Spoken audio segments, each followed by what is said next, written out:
Hey, can I ask you something? Of course. What's on your mind?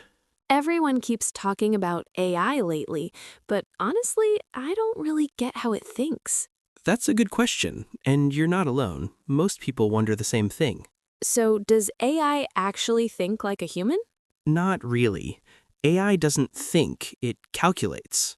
Calculates. Yeah, it looks at patterns in data and predicts what comes next. So, it's more like guessing? A very educated guess, based on huge amounts of data. Okay, but how does it learn? Think of AI like a student. All right. At first, the student knows nothing. Then you show them examples, again and again. Like homework? Exactly. The more examples the student sees, the better they get. So, AI learns from examples too? Yes, millions or even billions of them. What kind of examples are we talking about? Text, images, sounds, numbers, all kinds of data.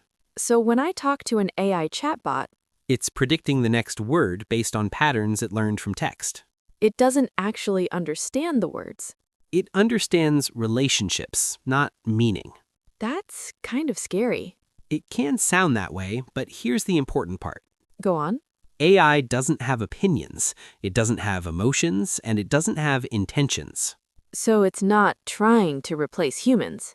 No, it's just a tool, like a calculator, but more advanced. Then why does it feel so smart sometimes? Because it's very good at language patterns. So it sounds confident. Exactly. Confidence doesn't mean understanding. That's actually reassuring. So what's the best way to think about AI?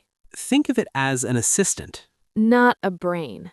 Right. It helps you think faster, but you still decide what's right. That makes way more sense now. Good. Complex ideas become simple when you break them down. We should do this more often. Anytime.